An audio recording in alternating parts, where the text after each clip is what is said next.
바로 시작하겠습니다. 먼저 풀럼과 에버튼의 경기를 분석해보도록 하겠습니다. 잉글랜드 1부 7위의 풀럼입니다. 리즈를 잡아내면서 3경기 연속 무패 행진을 달리고 있습니다. 승격팀이라 시즌 초에는 강등 유력 후보로 꼽혔으나 훌륭한 득점력을 바탕으로 중위권에 자리 잡으면서 돌풍의 핵으로 주목받는 중인데 정교한 빌드업 형식으로 경기를 풀어나가는 타입은 아닙니다. 전방으로 최대한 직선적으로 공을 보내는 편인데 때문에 상대 압박에 그렇게 큰 영향을 받는 편은 아닙니다. 미트로비치가 강력한 피지컬을 바탕으로 일부 리그에서의 커리어 하이 시즌을 보내고 있는 상황이죠. 에버턴이 압박을 기반으로 한 빠른 템포의 공격적인 축구를 구사하기 때문에 풀럼의 뒷공간을 노린 다이렉트한 공격이 효과를 볼 가능성은 충분합니다. 결정자는요, 솔로몬, 테테, 퀴르자와 선수가 결정할 것으로 보입니다. 잉글랜드 1부 12위의 에버튼입니다. 팰리스를 3대 0으로 잡아내면서 3연패에 좋지 못한 흐름을 끊어냈습니다. 득점력이 상당히 좋아진 모습을 보여주었는데 강한 압박으로 턴오버를 유도한 뒤 빠르게 이어지는 공격으로 효과를 봤죠.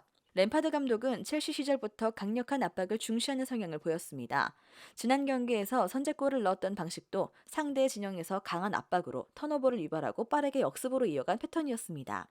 3연패 기간에는 풀백 전진을 제안하면서 개인 능력에 의존하는 모습을 보여주었지만 지난 경기에서는 플랜 A 공격 전술이 상당히 잘 먹혔다고 할 수 있을 듯합니다. 결정자는요, 타운젠드, 고드프리, 패터슨, 미나 선수가 결정할 것으로 보입니다. 풀럼이 공격적으로 나서면서 성과를 내고 있지만 공격적인 기조로 인한 수비적인 리스크는 상당히 큰 편입니다. 에버튼도 체력이 떨어진 후반 실점 빈도가 꽤 있는 편이고요. 승부에서는 확실한 주포의 컨디션이 꽤 좋고 상대 압박으로 생긴 뒷공간을 노려볼 수 있는 풀럼이 근소 우위세를 잡을 것으로 보이나 승패 접근은 추천하고 싶지 않습니다. 2.5 오버를 1순위로 삼는 것이 좋아 보이는 매치라고 할 수 있겠습니다.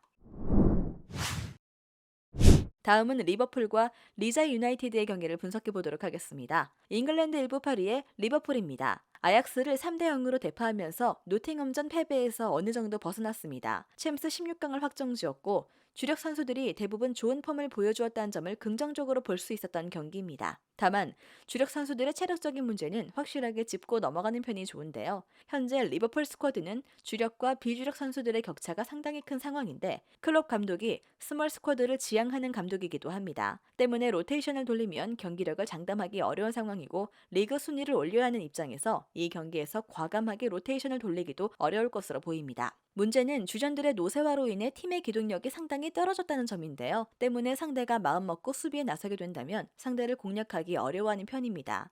노팅엄전 패배도 상대의 밀집 수비를 돌파하는 데 실패했던 것이 원인이고요.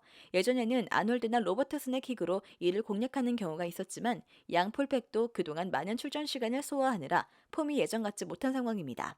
그나마 지난 경기에서는 누네스와 살라가 투톱으로 나서면서 2골 1도움을 합작했던 것이 위안이었고 아직 수비진의 단단함은 장담할 수 있는 상태입니다. 결정자는요, 아르투르, 마팁, 디아즈, 케이타, 조타, 코나테, 누네스 선수가 결정할 것으로 보입니다. 잉글랜드 1부 18위의 리즈입니다. 풀럼에게도 패하면서 최근 8경기째 승리가 거두지 못하고 있습니다. 결국 강등권으로 추락해버린 상황인데 하필 다음 5번의 일정 중 리버풀, 토트넘, 맨시티, 뉴캐슬이 섞여 있어 일정조차 리즈를 도와주고 있지 못합니다. 그나마 지난 경기에서는 2골을 넣으면서 단점이었던 득점력이 회복되는 양상을 보였고 호드리구가 득점을 기록했으며 박스 안에서의 슈팅 비중도 66% 가까이 찍혔습니다. 공격진의 섬세함이 문제였지 아스날과 레스터전에서도 득점 기대 수치는 리즈가 높았던 만큼 공격 시에 전개 능력은 꽤 괜찮았던 상태이기도 했습니다. 결정자는요, 포슈, 힐대, 달라스 선수가 결정할 것으로 보입니다. 일단 지난 경기에서 주력 선수들의 폼이 상당히 괜찮은 모습이었고 수비진의 단단함은 상당한 모습을 보여주었기 때문입니다. 다만 리즈가 최근 리버풀이 밀집 수비를 잘 돌파하지 못하고 있는 것을 이용해 후방 위주의 전술을 풀어나간다면 리버풀도 득점력에서는 고전할 가능성이 있죠. 리버풀이 대량 득점을 성공시키는 가능성은 낮다고 봐야 하는 상황이고 2.5 언더를 픽하는 것이 적중 확률을 높이는 방법이 될 것입니다. 리버풀이 승리할 것으로 보입니다.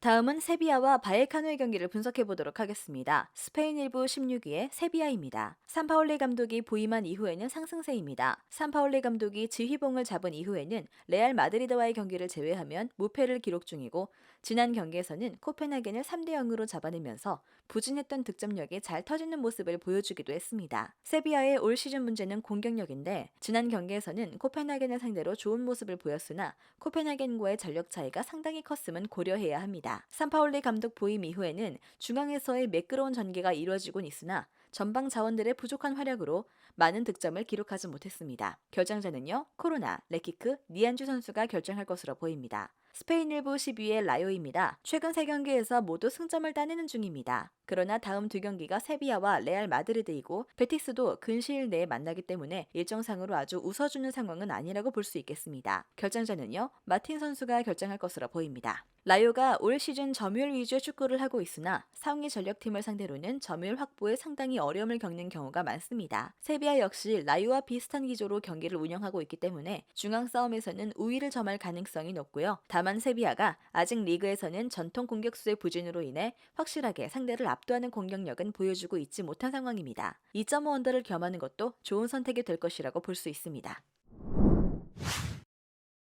마지막으로 발렌시아와 바르셀로나의 경기를 분석해 보도록 하겠습니다. 스페인 1부 9위의 발렌시아입니다. 마요르카에게 덜미를 잡히면서 최근 3경기에서 승리가 없습니다. 앞으로 남은 일정이 바르셀로나, 소시에다드, 베티스, 비아레알을 만나는 상황이라 최대한 승점을 적립했어야 했는데 1차적인 목표는 실패한 셈이 되었습니다. 일단 올 시즌 발렌시아의 장점은 공격력인데요. 리그에서 4번째로 많은 득점을 기록하고 있고 최근 5경기에서도 8골로 득점 페이스가 좋습니다. 카바니를 필두로 한 공격진의 컨디션도 좋고 가야도 적극적인 움직임으로 팀 내 평점 1위를 달리는 중입니다. 가투소 감독이 공격에서는 선수단의 자유도를 꽤 보장해주는 모습이라 공격진에서의 활약상은 기대할 만한 가치가 있습니다. 다만 가투소 감독의 성향은 고려할 필요가 있습니다. 자신들보다 체급이 높은 상대를 만나게 된다면 양쪽 윙어들에게 수비 가담을 꽤 많이 시키기 때문이죠. 때문에 양쪽 윙어들이 상당히 깊숙한 위치에 서 있는 경우가 있고 자연스럽게 공격적으로 성과가 나오지 않는 모습이 많습니다. 단적으로 올 시즌 공격력이 강한 빌바오의 경기와 체급이 높은 아틀레티코를 상대로는 무득점 패배에 그치는 모습을 보여주기도 했습니다. 수비적인 운영을 할 가능성도 염두에 두는 게 좋겠습니다. 결정자는요, 하음의 카스티에호 선수가 결정할 것으로 보입니다.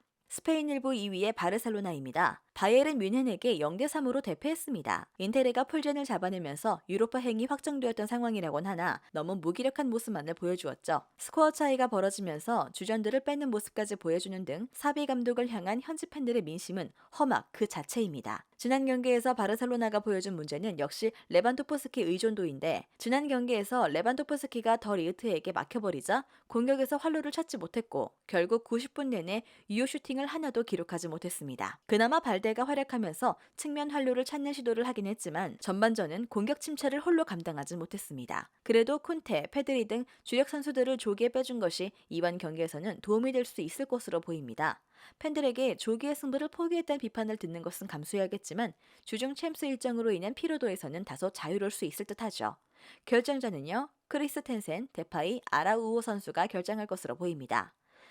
지난 경기에서 무기력한 모습을 보이면서 팬들의 거센 비난에 직면하긴 했으나 주전들을 일찍 빼주면서 리그 경기에 집중하는 모습을 보여주었습니다. 주중 챔스로 인한 체력적인 부담은 크지 않을 것으로 보이며 가투소 감독이 강팀을 상대로는 수비에 집중하는 모습을 보여주기도 하기 때문에 경기 주도권 장악에도 큰 문제가 없을 가능성이 높습니다. 승리팀 예측과 최종 조합픽은 고정 댓글에 나와 있는 정보방에서 제공해드리겠습니다.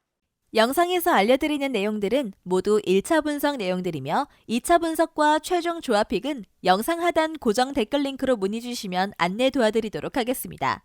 시청해주셔서 감사합니다.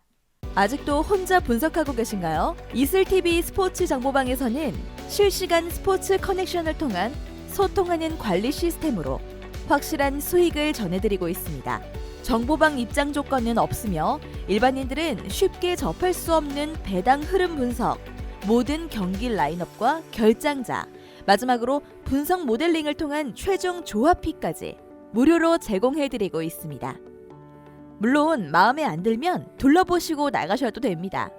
혼자 하면 단기간으로 수익을 볼 수도 있겠지만 함께하면 장기간으로 꾸준한 수익이 가능합니다.